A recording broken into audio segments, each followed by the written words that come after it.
Hello, friends, fellow seekers, family. I hope everyone has been having a great week so far.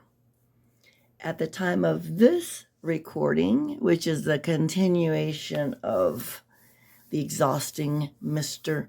Owens, exhausting, infuriating, yet interesting, if that all makes sense. It's Wednesday, November 20th in the afternoon. So who knows when this will go up, but I had a chance. I've caught up on your all your comments on the last video and the video prior, and it's kind of nice to know. And I'm always fine if somebody disagrees, as long as we disagree peacefully. But I feel like for the most part, we're all on the same page. This case has been going on and on and on. And it's been, I think it's been such a painful delay for George's family, for them to get justice for him. And that's what I keep thinking about. And Mr. Owens is not helping it right now. But of course, that's the past. I mean, I'm acting like it's the present, but yeah, he's already done it. But who knows what else will be going on. But so I appreciate your comments. I think y'all are just as tired as I am, and the ridiculousness of Mr. Owens, and it's just, I don't even know what he's going on about. It just seems like it's a very circular argument, and definitely he's trying to discredit the rebuttal witness, and like I said, I wasn't extremely fond of her, but then she's there, and just because she doesn't necessarily agree with his experts, which will, I'm going to backtrack, of course, and go through those as well. But it's just that I think he's made a tremendous mountain out of a molehill. Judge Kraynick has given him everything he wants. They're returning from lunch. All I can say is what else is going to happen. But let's go ahead and plow through it. And hopefully, even though this is a very serious case and we want justice for George, look, to keep our sanity, we're going to have to find things to laugh at. So that's what I'm going to try to do during this, because it's very hard to get through. It's Mr. Owens. Maybe that's his thing, is just to procrastinate and take up time, delay, kind of like a Daryl Brooks, just delay. But I mean, it's good, eventually the time is coming, and the time is coming on December 2nd. So let's proceed. Oh, and if it's your first time here, I hope that you find this a warm and welcoming place. And just know that I am not an expert. I'm an expert in a lot of things, but not in law. I'm not a lawyer, paralegal, psychologist, psychiatrist. I just have opinions. I became fascinated with true crime a few years back, and most importantly, exposing the guilty people who've committed these horrific crimes, and seeing justice for the victim and their families. So, welcome, welcome, and we will get on with it. I can tell I'm already going to get annoyed. Breathe, guys. Drink water if you have water, whatever you want to drink. Back on the record. Case number 2020 CF 2603, State of Florida versus Sarah Boone. Let me get appearances for the state. Steve Castro on behalf of the state. William J. the state. So they're back from lunch. Excuse me. Tony Henderson for Sarah Boone. Kevin back on behalf of Ms. Boone. Ms. Boone is seated at counsel's table wearing the same clothing from this morning. I know this is totally, but I love it that he identifies, they have him identify the jury, which isn't in yet, but he always says, Miss Boone is wearing the same clothes. Wouldn't it be funny if she didn't wear the same clothes? What would he do if she had on something different? That's just a very random question. Okay, we will continue. Are we prepared to bring back in our jury at this time, state? Yes, Your Honor. Defense? No, sir. Yes, sir. What? No. I'll make another motion. Wait, no. No. You got to be kidding me. Another motion? Look at Mr. J and Mr. Cacciatore. I just would love to know what they're thinking right now. Oh my God, okay. I'm glad I got my seat. I think I do the seat I said in the last one. My butt was getting so, it was hurting so much sitting in this hard chair during Mr. Owens and his antics that I had to actually go and get it's like a silicone pillow. I think it does help, but I think I might still need more when this is done. Okay. I've had a chance to read this transcript, and I'd like to draw Now? your attention to a few Really? pages. Which transcript are we referring to, sir? The October 4th, 2024 deposition of Dr. Tanya Werner. Oh, we'd already finished this. Yes, sir. I have it in front of me. May I sit? Yes, sir. Yes, please. I'm sit referring down. to page 38 at the very bottom, line 21. Answer, I need to go through my notes and think about it, process it. But I had other depositions, as you were aware, yesterday, so I had to prepare for those and go through that. So I had not had time to process through all of my notes prior to this deposition today. Page 39. Line 2, well, doctor, I'm not trying to inconvenience you. You know, the judge set for October 7th for jury selection. Line 5, she answered, okay. Question at 6, but I don't anticipate your testimony with you until later, you know. Maybe we could discontinue your deposition and then reset it when you've got time to review. Because obviously I'm not going to want to take your deposition and then you have other opinions that are not going to be covered. Then at 13, Mr. J says, what is your position? Then at 14, Mr. J, conducting discovery after the jury trial starts is completely unacceptable to me, so that's my position. If she needs to issue a supplemental report, or if there becomes a need for a second deposition, then we can address that. But it would be my position that we need to get this done because the state doesn't have any appellate rights once the jury is sworn in jeopardy of patches. Line 23, Mr. Owens, well, you obviously understand my position. I'd like to finish the deposition today as well. But if she is holding out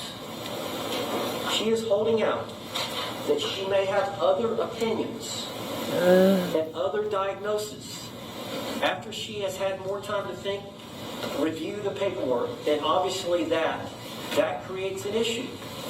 The witness on line 4, page 40. But if that happens, I can bring that forward, and then you can add to your deposition at that point. If my opinions change after having reviewed further. Line 8, Mr. Owens. Mr. J?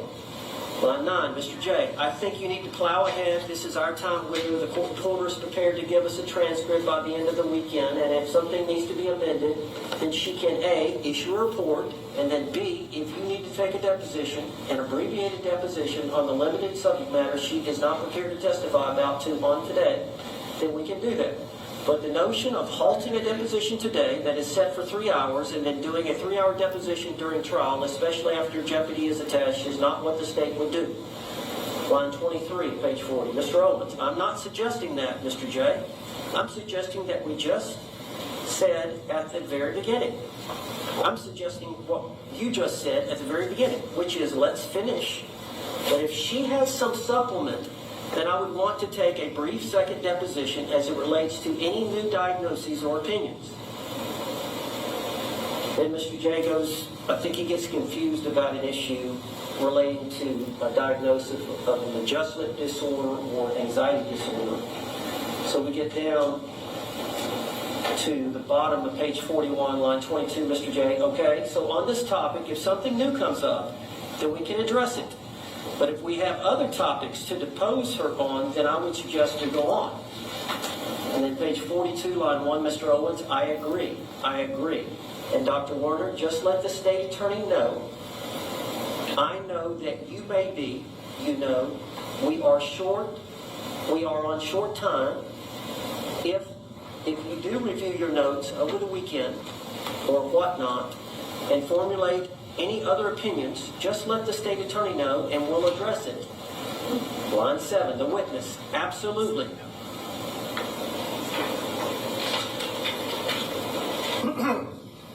That was our understanding.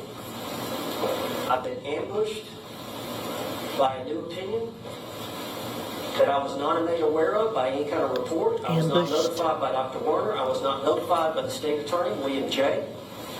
I first heard about the opinion when she testified to it, and I objected to it, relating to imminent threat, the ultimate issue of fact. I moved for a total dismissal for prosecutorial misconduct. Denied. Of course it is. Oh my gosh. I'm just going to leave him bent over like that. Oh, now I remember I played this part because I was playing this part because, linking it up to all of his grievances listed on his motion to, dismiss the trial or whatever. Let Sarah have a new trial. Look, I thought that they'd already gone over this. He allowed Mr. Owens to do a deposition and even convinced him, are you sure? Even Mr. J was saying, make sure, are you sure? And he goes, well, if you're forcing me, I'm like going, what? So what the hell is he talking about now? Here's the other reason it's denied. Page 38 of the deposition, specifically that you made reference to, starts at page 21, line 21. The question preceding that is important. Question 14. So, from my understanding, when you just said was, yeah, I agree with general anxiety disorder that she had been diagnosed with. Answer, no. I said it would be generalized anxiety disorder versus adjustment disorder, and that I hadn't had time to fully formulate that opinion out.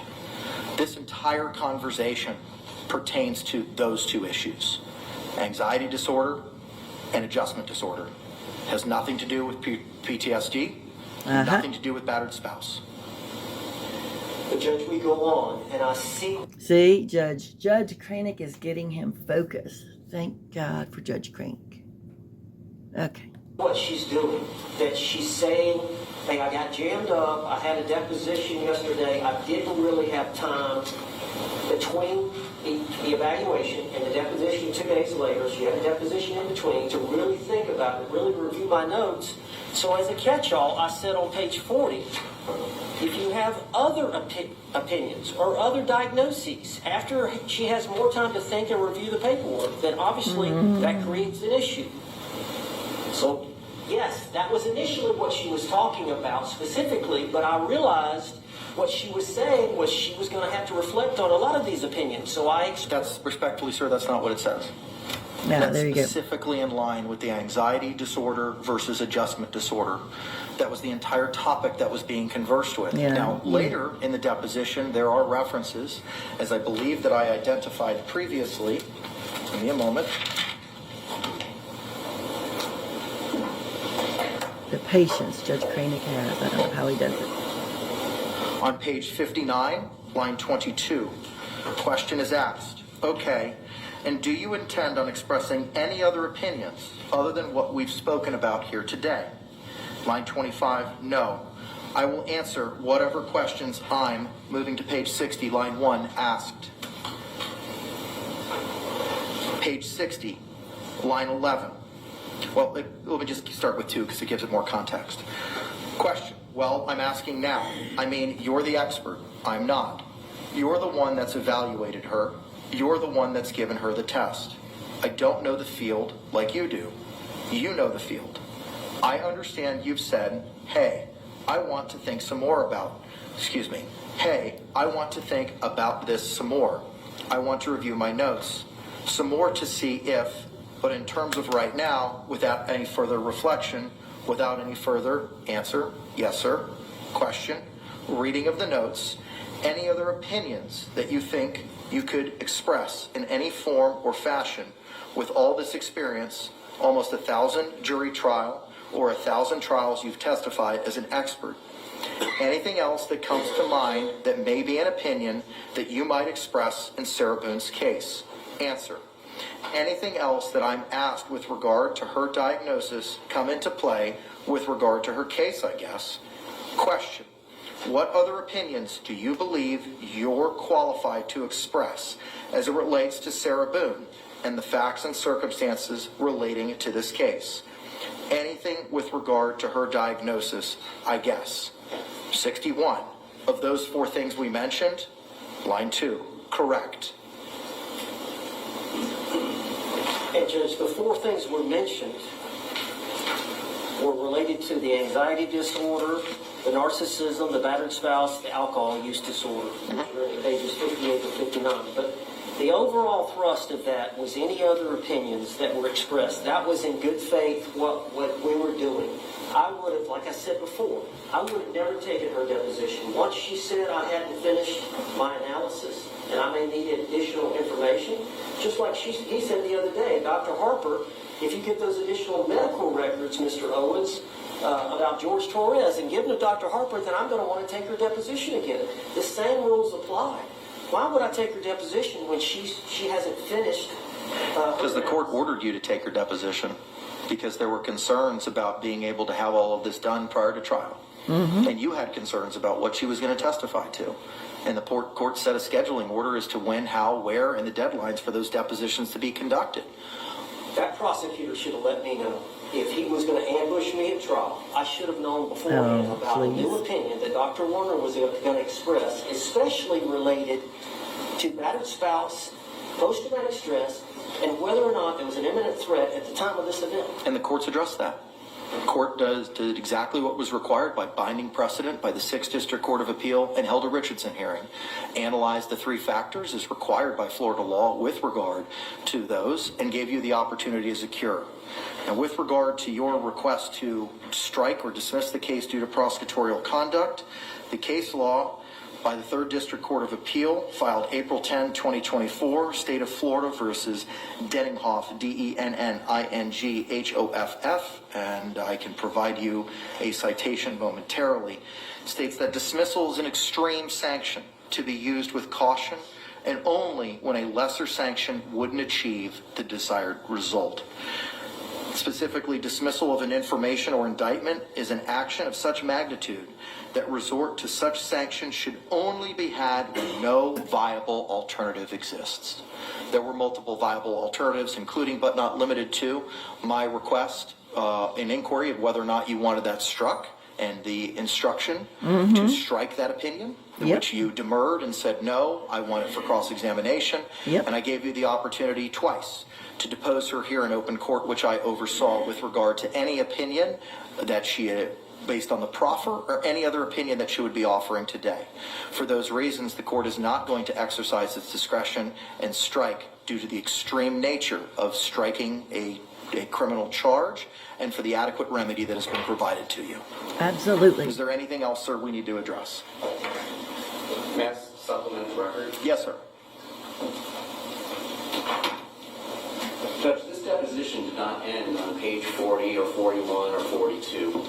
Mr. Owens took a direct examination of this deponent for 68 pages, and then it was turned over to myself for cross-examination during the deposition.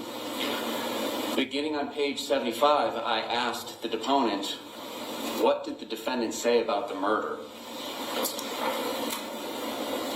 What she said on page 78.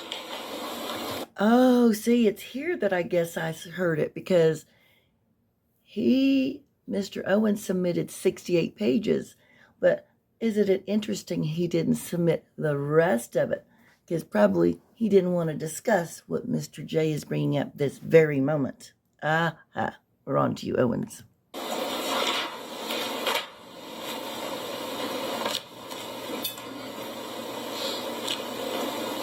Was that starting at line 13, and she said there was a suitcase and some clothes that had gotten out to donate, and they were trying to get that together. And it was on the floor in the living room. And that, as she was coming down the stairs, she saw him kind of slipping into the suitcase as a hiding place. As she said, I saw him in the suitcase, and I zipped him up, and we were laughing. She said then he said he couldn't breathe, and I remembered feeling I couldn't breathe when he was choking me or sodomizing. And I was angry, and I shook the suitcase. I lost control of the suitcase, and it flipped. And she goes on, and on about what happened. On and on.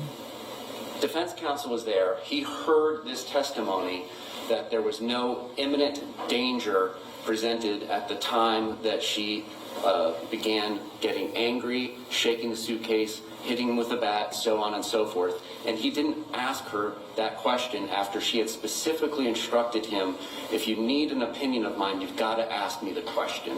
It's unfair to experts to be thrown with this catch-all provision of, please tell me any opinion about this case that you may think is relevant. Well, what the doctor may think is relevant is different than perhaps what counsel thinks is relevant. So it's really an unfair criticism of the state and probably more likely self-reflective that this deposition, this opportunity to ask about this obvious issue did not occur. So self-reflection. Yep. That is what I would like to supplement the record with.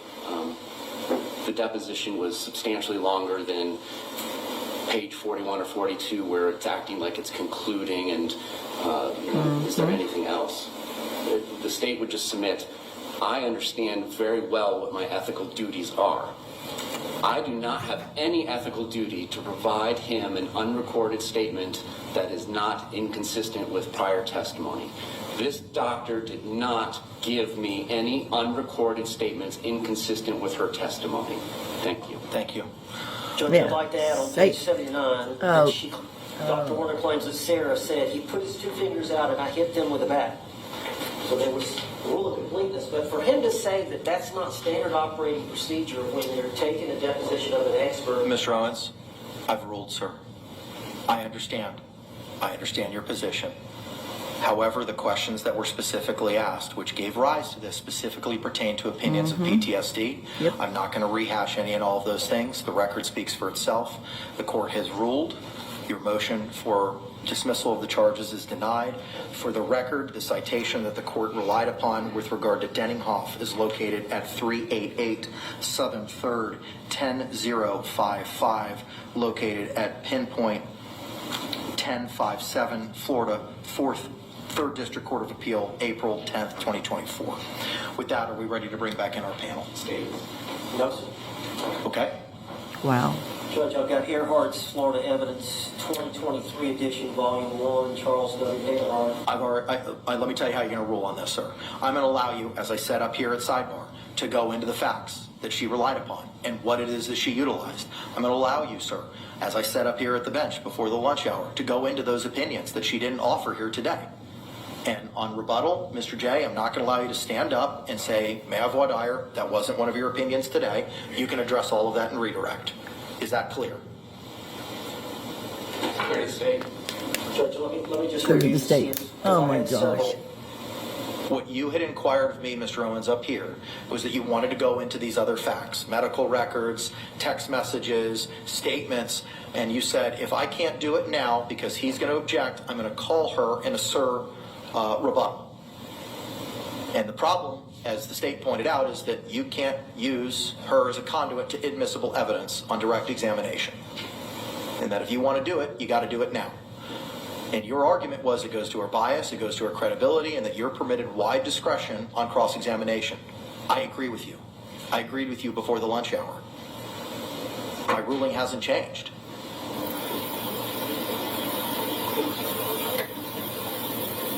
I'm going to absolutely allow you to go into those things. I appreciate that, Judge. Yeah. Have you not heard him? It's like he hasn't. It's like he's being so thick in the skull that, or he's pretending to be thick, that he's just not hearing the judges. He's saying, you could do it, you could do it. So just, we don't want you to read any more crap to us. Just go on with it. The other thing I wanted to readdress Oh, please.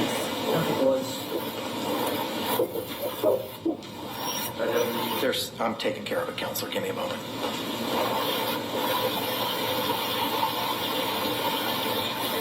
So see, even after all this, he had to file that on his motions for a new trial. Judge, and I'm referring to Earhart's treatise, section 9.703, opinion on the ultimate issue. I'm on page 933. Testimony in the form of an opinion or inference otherwise admissible is not objectionable because it includes an ultimate issue to be decided by the trier of fact. And in that section, 703.1, it talks about that opinion testimony is not inadmissible solely because it includes an ultimate issue to be decided by the trier of fact. The provision is equally applicable to expert and lay witnesses. The jury has the power to accept or reject the testimony of expert or lay witnesses and is not bound by their conclusions. Merely because a witness expresses an opinion to an ultimate issue does not compel the jury to find that the facts to be true. The jury will be given the opinion. The jury will give the opinion as much weight as it feels the opinion deserves. Then it goes on.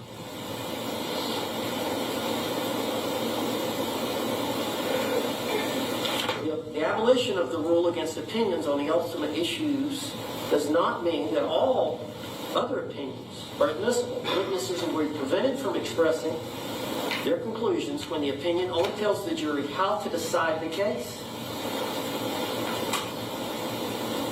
Witnesses will be prevented from expressing their conclusions when the opinion only tells the jury how to decide the case and does not help the jury to determine what occurred. For example, a witness cannot express his or her opinion as to the guilt or innocence of a criminal defendant.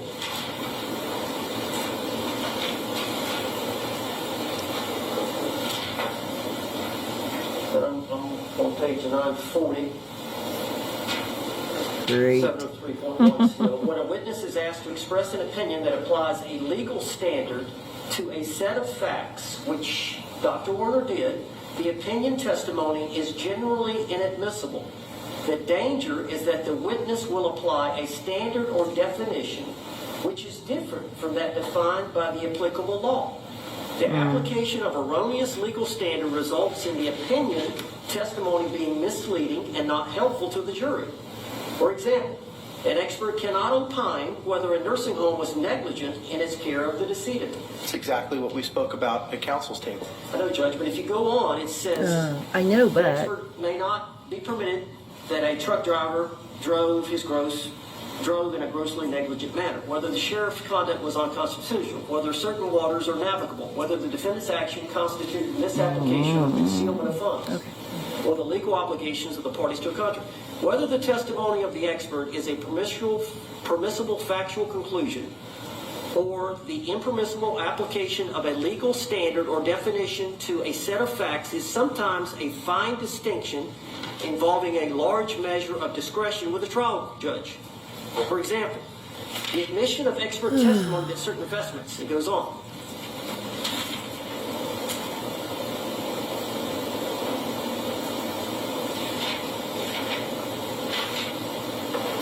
However, the witness expresses an opinion about the intent of the accused. The opinion, this is one of the important sections. However, if the witness expresses an opinion about the intent of the accused, which Dr. Werner did, that way he points the his opinion finger. has not been permitted. The distinction drawn by the courts as to when this type of opinion testimony is admissible are often not clear. Section 90.703 does not permit a witness to testify to legal conclusions or express an opinion upon questions of substantive law.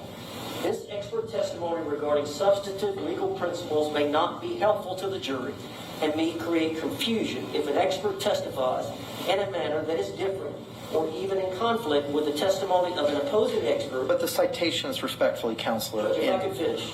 Respectfully, Counselor, the citations that you're referring to are not at issue. Fluellen, error to permit a arresting officer to testify that the quantity of cocaine possessed by appellant indicated that he possessed with intent to sell, which is a specific element of the charge in that case. Gamble, officer's expert testimony with the amount of drugs found in defendant's possession was inconsistent with personal use and therefore intended for sale was inadmissible. 644 2nd 1376 by Fort Gamble and Fluellen 703 2nd 511. The Dinkin case that I read says this is acceptable. If a psychologist or psychiatrist can testify that someone is not mentally defective or was mentally defective, that's on all fours with based on what the defendant had said to this expert. She was not in imminent fear. Now, I don't remember exactly what was said, but it was along those lines, based as looking all those things, the totality of the circumstances of what, in my evaluation, on or about October 2, that the defendant had said to me as the expert, it's not imminent fear. That opinion is not inadmissible per the case law under Dinkins. Judge, can I read a little bit more? If you're just going to be reading from the treatise, I've already read it. Okay, well, I just want to make mention, because it's talking about does not permit a witness to testify about legal conclusions or express opinions on questions of substantive law. And I was about to finish this section when this testimony, and I'm on page 947. This testimony may also interfere with the function of the trial judge to determine the applicable law and to instruct the jury thereon. As we know, we're going to do battle over the jury instruction on justifiable use of deadly and non-deadly force. The testimony from Dr. Warner, and I wrote it down, she said based on what Sarah Boone told her, she was not facing imminent risk of harm. That invades the province and function of the trial judge to determine the applicable law and to instruct the jury otherwise, which we haven't even done yet. You haven't made findings of law about which instructions apply. That's what she did, Judge. Your objection's been made for the record. The court previously ruled on this matter. I appreciate the additional argument, but the court's reliance on Dinkins remains. Just because 9703 speaks for itself. So your objection is overruled as to that issue. Anything else we need to address, Mr. Owens, before we bring back in our panel? No, sir. State? God. Nothing. Thank you, Judge. Okay, let's bring back in our panel. Thank you. Lord, have mercy.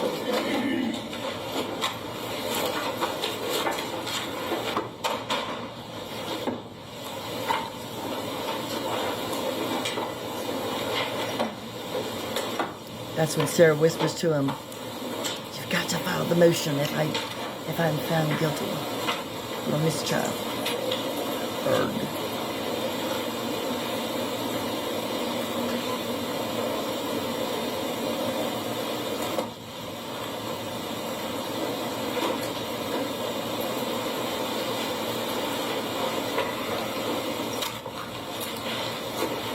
Judge, should I put your letter now or what? You can just stay where you are, counsel. Let's wait for them to come in. You just stand in your place, Mr. Owens.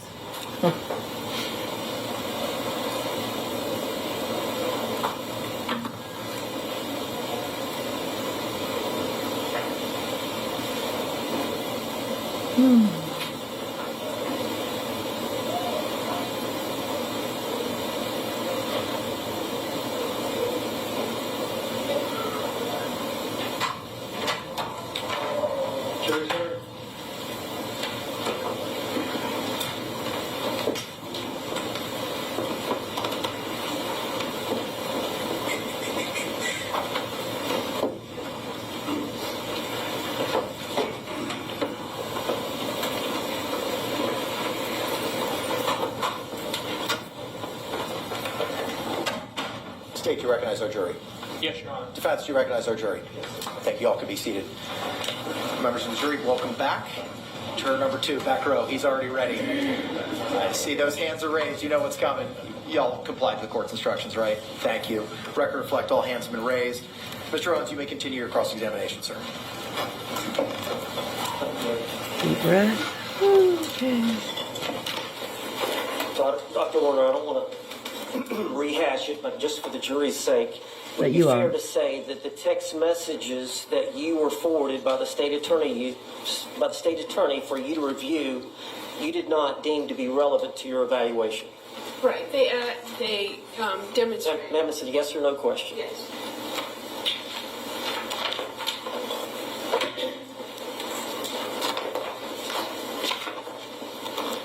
Now, from what I understand, when the state attorney sent you the information, they did not send you any videotapes.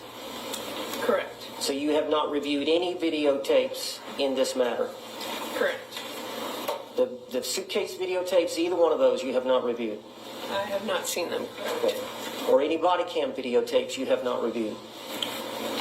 They're described in the police report. My question is, have you viewed any of the body cam videotapes relating to this incident? I have not seen them. Correct. Prior incidences between the two of them, have you reviewed any videotapes, body cam videotapes of any prior incidents? I have not. Have you reviewed the audio tapes related to some of the questioning of Sarah Boone? I have not. Have you reviewed the autopsy report? It's described in the incident report, but I did not see the actual autopsy report.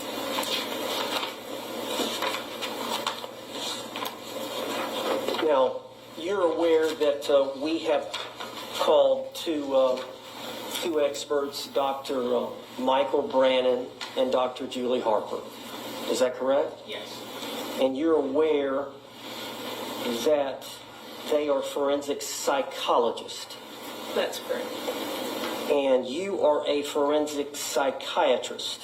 That's correct. So they didn't go to medical school and you did. That's correct. And they don't understand medical issues, so to speak. I don't have an understanding of what they understand medically. Do you recall telling me that they don't understand medical issues, so to speak? They haven't been to medical school, but I wouldn't understand their medical knowledge. If you would look on page 22 of your deposition. Objection collateral. Approach. Oh no.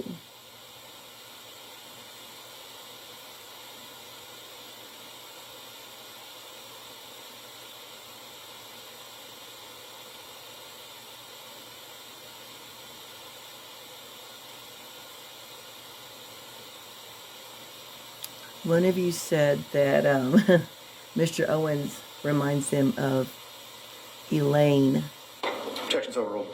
the attorney for the Johnny Depp trial. I can see that. Dr. Warner, have you had a chance to review your deposition on page 22, starting at line 7? Yes. Could you read down through line 11 your answer?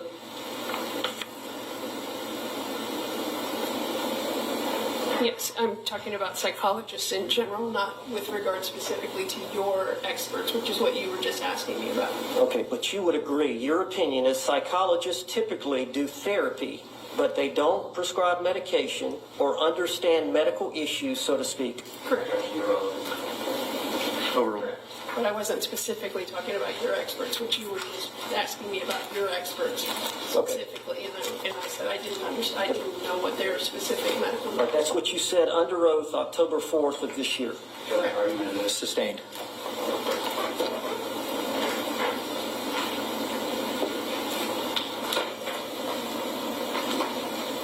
Now, is it fair to say that the majority of your work is in the field of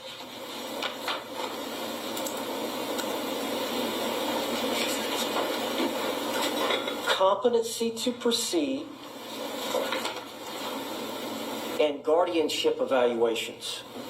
Actually, the majority of my work is in patient care. I work 7 days a week on the crisis stabilization unit, actually treating patients. You work 7 days a week. Yes, sir. So, as a forensic psychiatrist doing forensic work, the majority of your work in that area is in the field of competency to proceed and guardianship evaluations. As a forensic psychiatrist, correct. As a psychiatrist, I work 7 days a week on the crisis stabilization unit. And where is that unit? It's located in Lake City, Florida. So you work there 7 days a week. Yes, sir. And then you also do this forensic psychiatrist work doing competencies to proceed and guardianship evaluations. That's part of the what comes under the umbrella of my forensic work. Yes. That's the majority of your forensic work. Yes, that's the majority of that's the most common cases that we're asked to. And then next in line would be sanity at the time of the crime. Yes. So you would make a determination and submit a report to the court as to whether or not a defendant, an accused, is legally sane or not at the time of the offense. Yes, that's correct.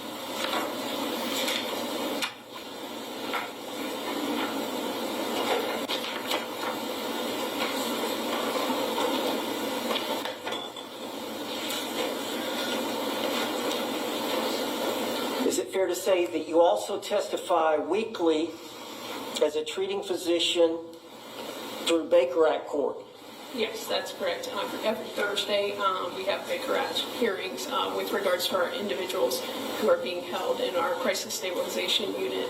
Is that in Gainesville or Lake City? No, sir, that's in Lake City. Now, Lake City from here is north of Gainesville? Yes, sir, it's approximately 40 minutes north of Gainesville. It doesn't matter. Just curious.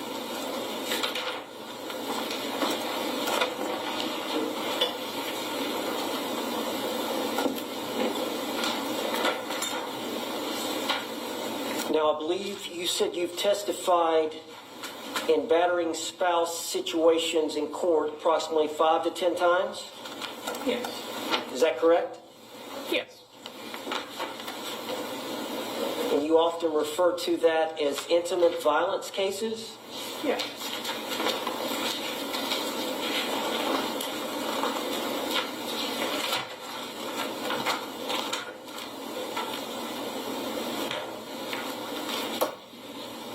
Now, my understanding that after you had a chance to evaluate my client, Sarah Boone, and I believe you evaluated her 2 days before the deposition, so it would have been October the 2nd of 2024. Correct. As to your diagnosis as it relates to her, do you believe that she suffers from a generalized anxiety disorder? No, sir. Now, you're aware that she was previously diagnosed prior to you evaluating her.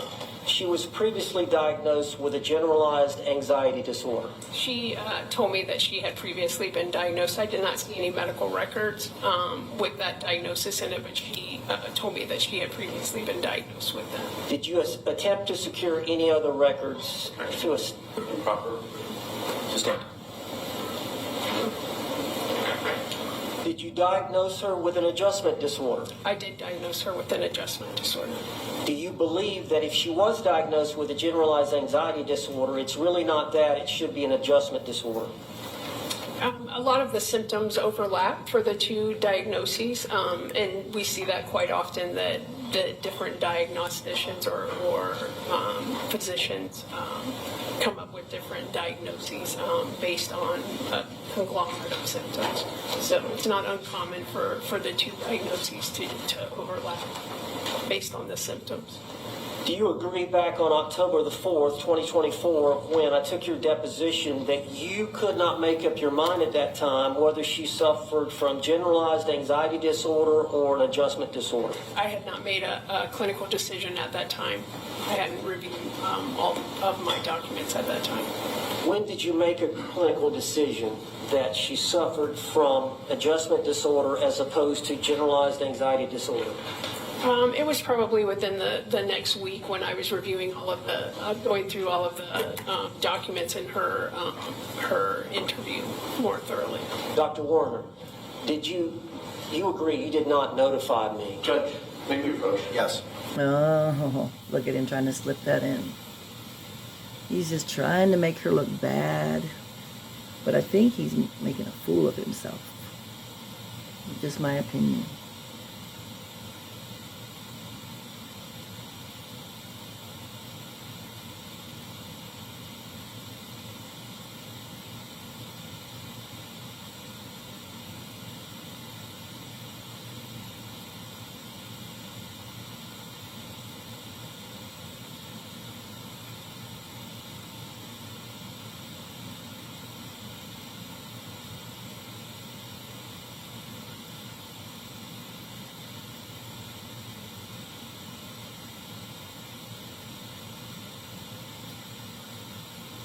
We haven't even gotten through the first hour, and he's already making... I'm actually feeling anxiety from Mr. Owens. I'm that crazy. He is a very triggering man.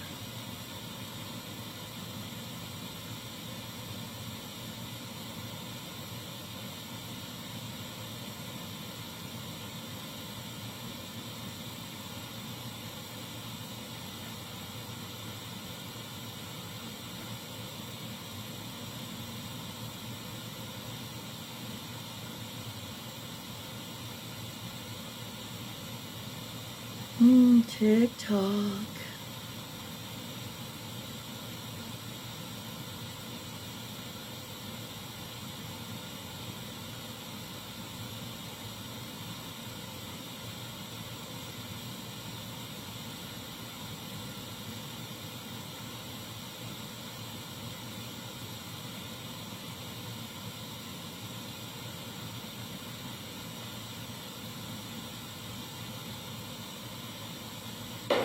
Objection is sustained.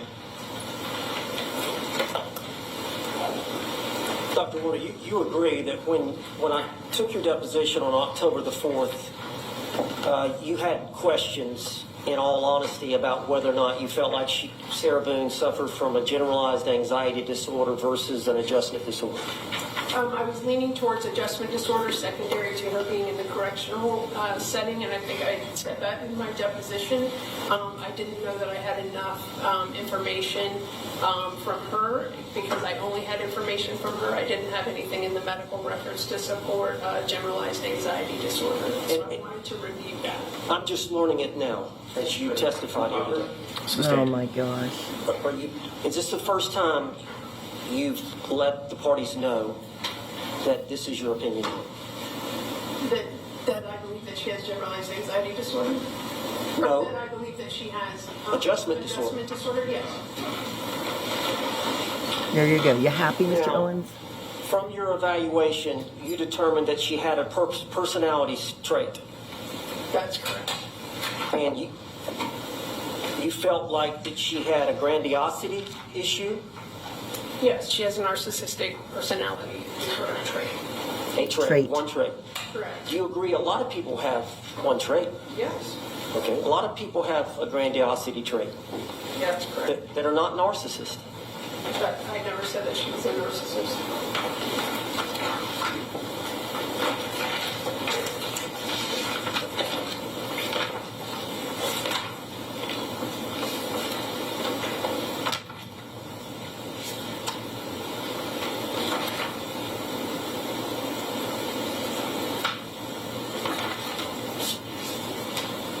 Come on, Mr. Owens.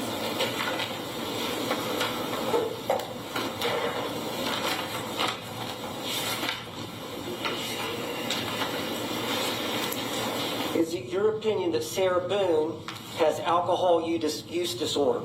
Yes, that's correct. And are you forming that opinion based on Sarah Boone's admission to you that she was an alcoholic? Let me refer to my notes of her. She has a history of being diagnosed with that.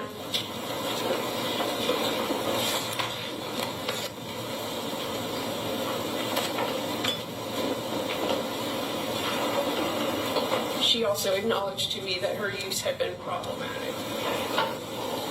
So you formed the opinion that she suffered from alcohol use disorder based on the history that she presented to you at this evaluation? It was based on the totality of the information that I was provided. So the medical records demonstrating that she had been diagnosed with it in the past. Her ex-husband, in his interview in the police report, described her as an alcoholic, and in her description of herself having a problem with alcohol. And do you acquire a tolerance over time if you drink on the regular? That's one of the criteria. Do people also have a genetic tolerance for alcohol? They may.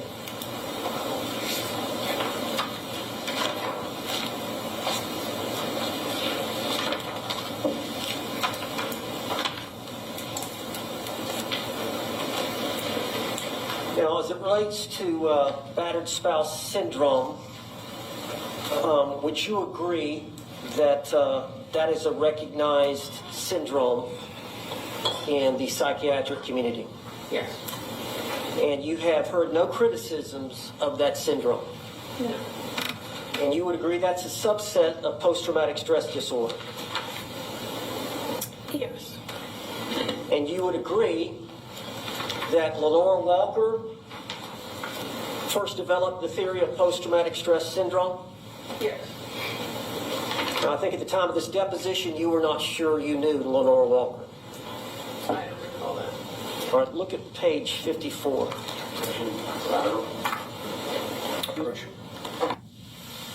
Oh boy. Here we go.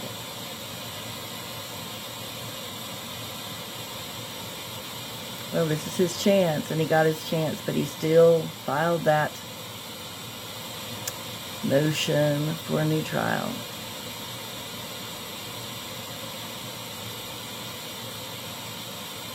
And Sarah will never be satisfied.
Objection is sustained.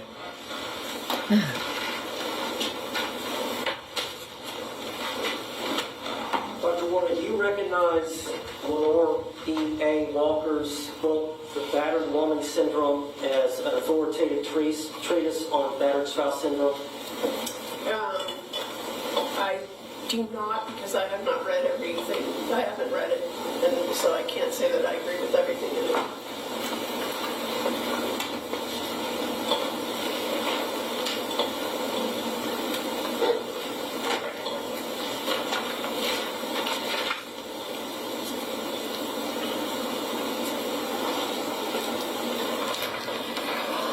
Clear to you that Sarah Boone was involved in a violent relationship with George Torres. Yes. Do you agree that there was a violent cycle that occurred during that 3.5-year relationship that Sarah Boone had with George Torres? It's been described that way, yes. Would you describe it that way? It's been described that way to me, yes. Do you have an opinion? Sustained. Do you have an opinion that that was a violent cycle between Sarah Boone and George Torres? It's been described that way, yes. Do you agree that George Torres was the abuser and Sarah Boone was the victim in that? It was a volatile relationship. In the police report, her ex-husband actually describes her as being the aggressor. Oh. Well, you asked, and you kept digging, Mr. Owens, and there's your answer. Her opinion, based on what she read. That according to the police report, her ex-husband said that she was the aggressor. That's pretty sweet.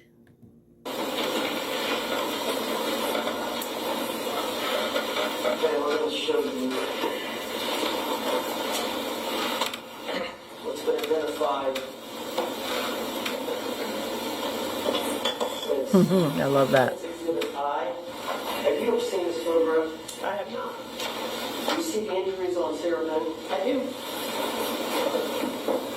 Oh, for the love of God. He's going to show those poster boards of her blown up pictures. You know, probably, giving the jury a chance to view them again. Oh my gosh.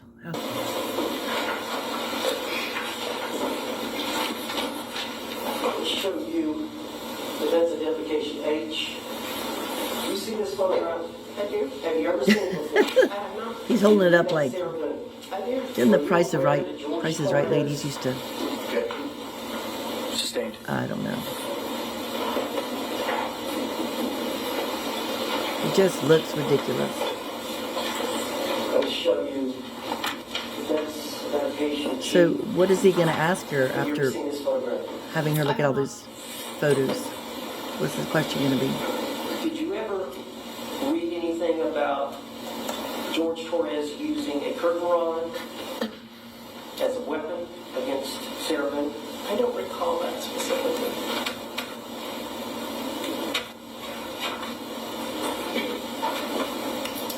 Identification F. Have you ever seen this photograph? No.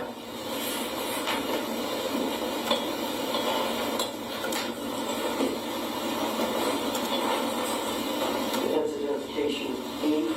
Have you ever seen this photograph? No.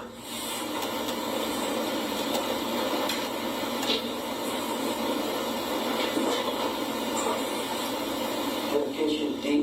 Have you ever seen this photograph? No. Have you ever seen the videotape relating to this photograph? No.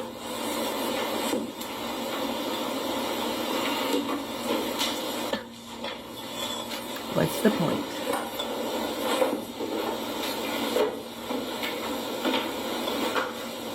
Identification A. Have you ever seen this photograph? No. He's still just trying to discredit her.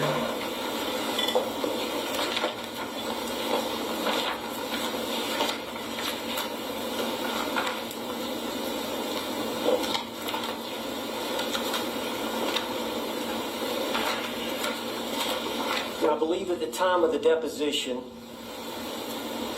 you had spent I think on October the 2nd of 2024, you had spent 2.5 hours evaluating Sarah Boone, and about half of that time was giving her a test. No. The mental status examination takes approximately 5 minutes. Okay. Did you go through her entire history of abuse over the 3.5-year period within the 2 hours and 20 minutes that you had? No. Now, I understand that you indicated you may take a couple more hours to go through your file and your notes and come up with your conclusions. Did you do that? Yes. Have you spent any more time on the case other than that 2 hours? I re-reviewed the documents. Have you made any other attempts to go see Sarah Boone anymore? Objection, proper. Sustained.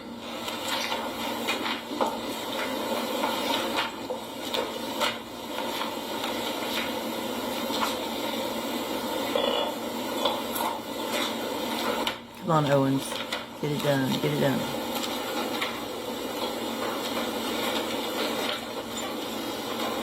You agree that your opinions are subjective, not based on authority? They're based on my education, training, and years of experience. And you would agree they're your subjective opinions? Correct. Would you agree that Sarah Boone suffers from battered spouse syndrome? I do. Would you agree that battered women's experiences affect their perception of imminent danger? They can. Would you agree that victims of repeat violence may fear death in a situation others would not? They may. Because someone suffers from battered spouse syndrome, they have a heightened sensitivity to danger. They may.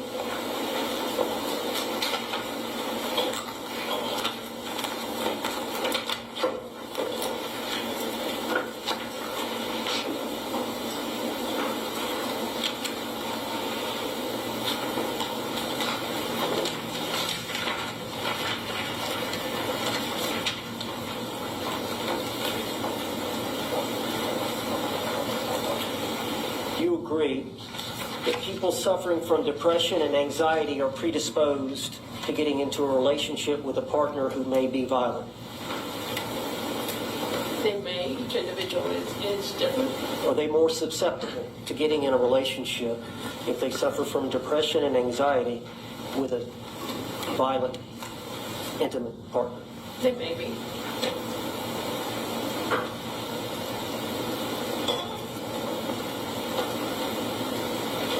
Do you agree that the DSM, I think you have it there with you, Yes, sir.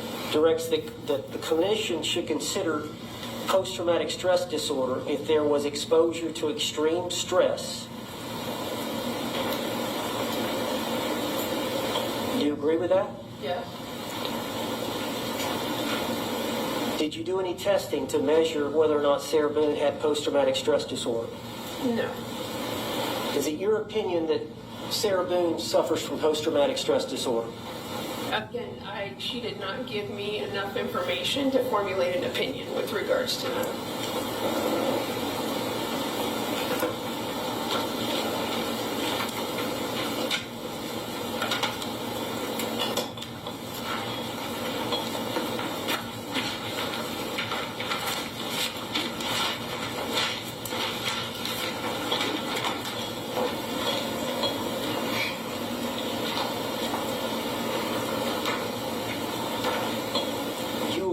That an intimate partner who commits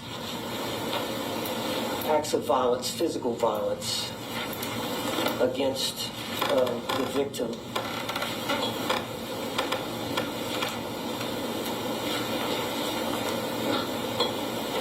that could cause extreme stress in that individual? To me? Do you agree if that is the cause, the violence is the cause of extreme stress, that a diagnosis of post-traumatic stress disorder should be considered? If they meet the criteria. They have to meet the diagnostic criteria. Do you agree that there is a sense of learned helplessness when someone suffers from battered spouse syndrome? Yes, that's part of the syndrome. Do you agree that these women, these battered women, have learned the probability of receiving a beating, and they recognize specific predictive cues emitting from the batterers? Yes, but it's not just women. I understand, but you would agree the vast majority of intimate partner violence, battered spouse syndrome victims are women. Yes, intimate partner violence, yes. Excuse me? Intimate partner violence, yes. The vast majority, the lion's share, are women. Yes.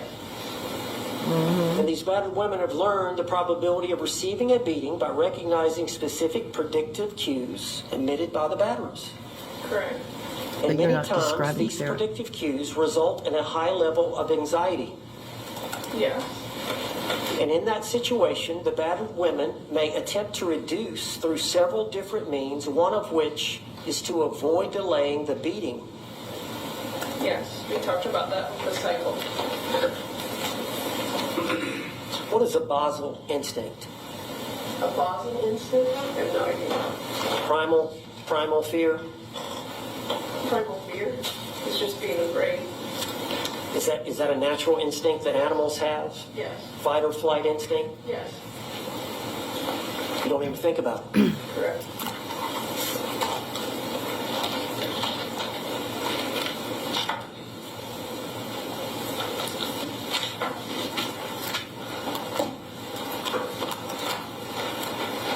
Do you agree that victims of battered spouse or battered woman syndrome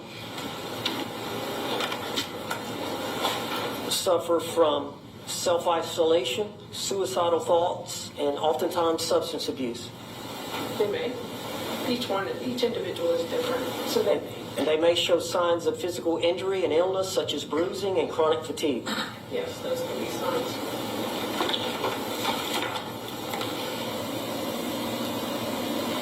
The syndrome, battered woman syndrome, is the psychological effects of living with an intimate partner violence. Yes.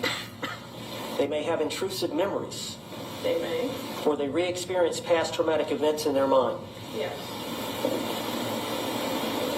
may have high levels of anxiety Yeah, and hypervigilant when something doesn't seem right. they may. It leads to this fight or flight response that we spoke about. Yeah, They have problems with sleep. they may. They often go into denial, They may. minimizing what is happening to them, They may. numbing their emotions. Some of them.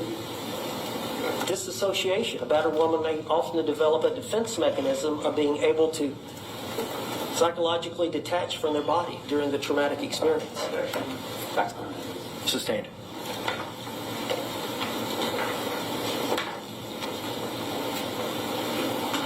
Panic attacks, severe depression, very low self-esteem, poor body image, disassociation, learned helplessness. All these are symptoms of a battered woman syndrome. Compound some facts. Sustained. Do you agree panic attacks is one of the symptoms of battered woman syndrome? Sustained. What are the symptoms of a battered spouse syndrome? They can be numerous symptoms, from anxiety symptoms, mood symptoms. They can have psychotic symptoms. It can be any vast majority of symptoms, sensitive symptoms, any vast majority. Do you agree fear is a symptom? Yes. Somebody in a constant state of fear. Maybe, yes. In terms of the abusive partner, do you agree that they would hit the victim, Some of them, yes. kick the victim, They may. punch the victim, They may. choke, Abuse takes all different forms. choke, They may. burn, They may. destroy their belongings, They may. use weapons to hurt them, They may. threaten to hurt them, their children, or their pets, They may. take their car keys, They may.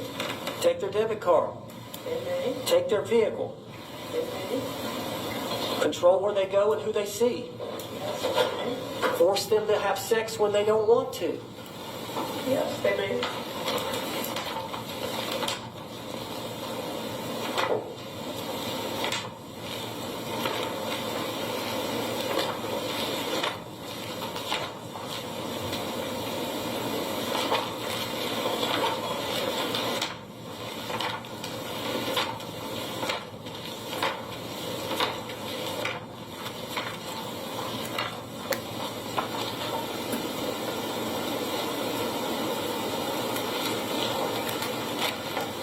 Dr. Warner.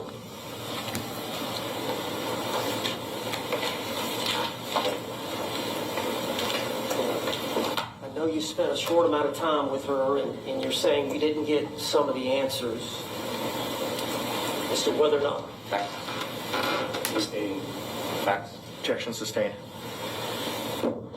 If you'd have spent more time with Sarah Boone, could you have uncovered as to whether or not she suffered from battered spouse syndrome? I agree that she met the criteria, or that she had battered How spouse. about post-traumatic stress disorder? It's possible. Thank you. Any redirect examination? Yes. You may proceed. Oh, good. Sit the frick down, Mr. Owens. Lord, that's exhausting. In your decades of experience, have you ever treated patients that suffer from trauma disorders? Yes. How frequently would you say you do that? I have patients on my unit right now that I'm treating on a regular daily basis who have suffered from trauma. How about patients that meet the criteria for battered spouse syndrome? Yes. How many would you say over the course of your career? Probably 5 to 6 a month on my inpatient unit. And that's a lot of months. Yes. How long have you been doing this? Since 1998, when I began my career at the University of Florida on faculty. Now, on cross-examination, you were asked about some diagnoses, correct? Yes. All right. Any of these things that you talked about, narcissistic personality disorder, adjustment disorder, anxiety, battered spouse syndrome, any stress or trauma-related disorder, If the state wanted to ask you those opinions, would you have been receptive to more materials before making any opinions about those topics? Yes. And is it your testimony today that you don't have enough information to necessarily make a complete and proper diagnosis on any of those things since you have not been provided those materials? Correct. Now, you testified that she does meet the criteria for battered spouse syndrome. Yes. But you would be receptive to any evidence that you were provided, right? Correct.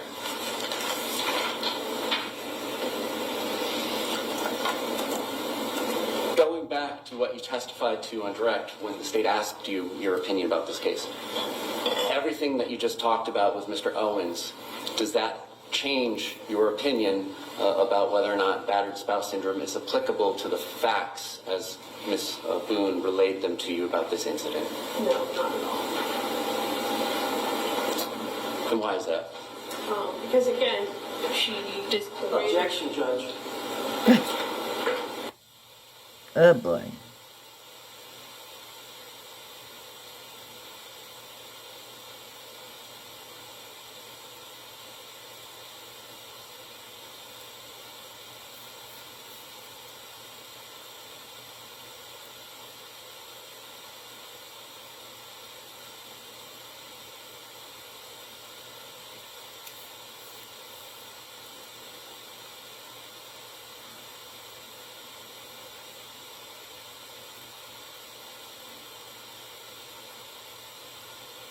Objections overruled.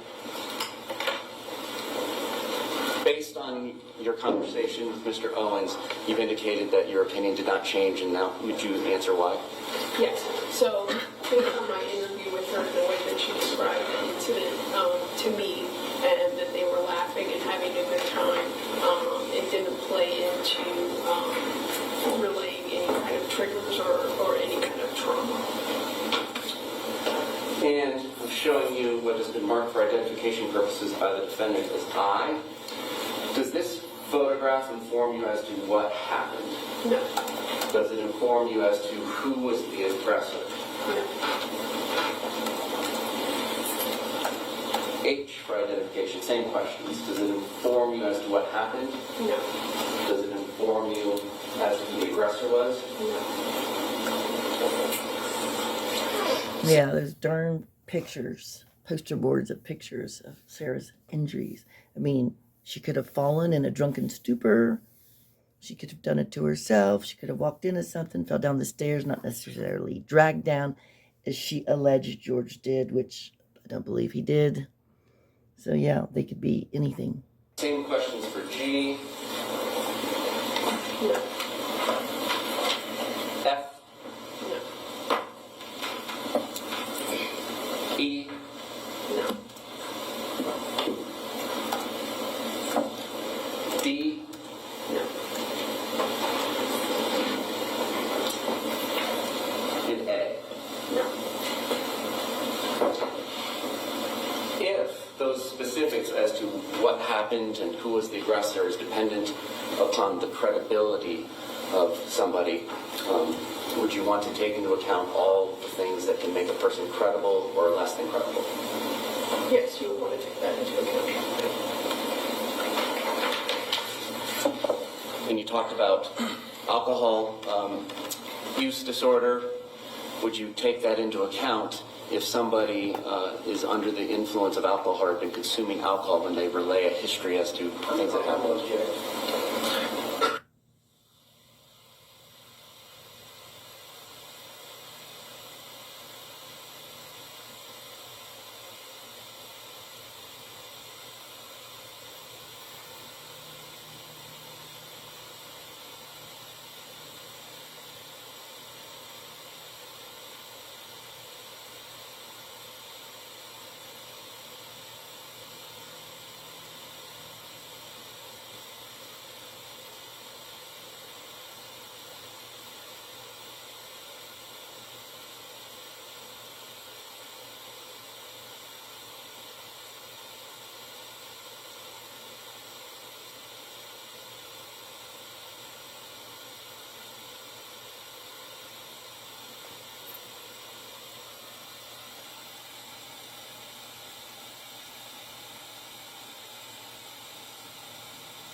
Objection's overruled.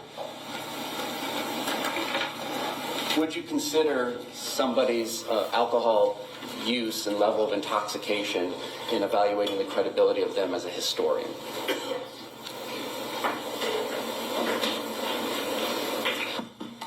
And you were asked about whether or not you did any testing for post-traumatic stress disorder. Correct. And you didn't. Correct. You already indicated, however, you believe that Ms. Boone meets the criteria for battered spouse syndrome. That's correct. Again, that doesn't change your opinion that you gave when talking with me on direct examination. Object. Asked and answered. Overruled. Sit down, Mr. Owens. Specifically about this question about the testing that you did not perform. Did this lack of testing have any change or effect on your opinion as to whether or not battered spouse syndrome applied to the facts of this case? No. You were questioned about insanity on cross-examination. Do you recall that? Yes. Would you agree that simply because somebody is mentally ill and meets the criteria for diagnosis such as schizophrenia, bipolar, any of those psychotic or mood disorders, that doesn't necessarily make a person legally insane? Correct. The two aren't equal. Likewise, even if somebody meets the criteria for battered spouse syndrome, does that mean every action they take against their intimate partner is justified?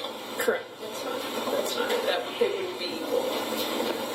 So even if you do have battered spouse syndrome, even if you are in an intimately violent relationship, that doesn't necessarily mean any action you take against your partner is justified. That's correct. No other questions? State, can this witness be released?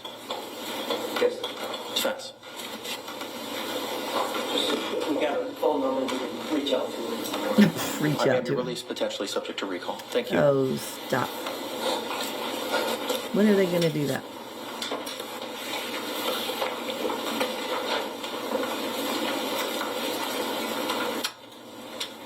But she's Stacy, call your next witness. so glad to get out of there. Good Lord. I am so glad that is over. Mr. Owens, oh my gosh. Let's just say thank goodness. I don't know what he proved by all that stuff. Nothing, except he made a fool of himself as far as I'm concerned. But I know some of y'all had said, speaking about like what's on December 2nd is, you know, when the family reads their impact statements, is Sarah going to have an outburst? That is an interesting thing. What is going to happen on the sentencing day? Is she? I remember way back Mr. Owens saying something like that she will speak, but I can't imagine that she would speak and say anything like, "I'm sorry." It's going to be like, it wasn't intentional. Oh no, it had to have been intentional because she changed her story, didn't she? I just wonder what the heck is she going to say? You know, I don't believe anything Mr. Owens says, but I guess if he says she's going to say something, I can't imagine it will be anything, because she's not going, just like Mr. Owens, Sarah Boone is not going to admit she did anything wrong, because in her mind, everything was justified. Okay. So, that's enough of this. I'm glad we got through this. My gosh, there's more to come, of course. But just, I appreciate you all, each and every one of you all. Thank you so much for commenting, subscribing. And if you haven't subscribed yet and you like it here, subscribe if you would, please. It doesn't cost a thing. I love you all. Be kind to someone. Be kind to you. And I will see you the next time.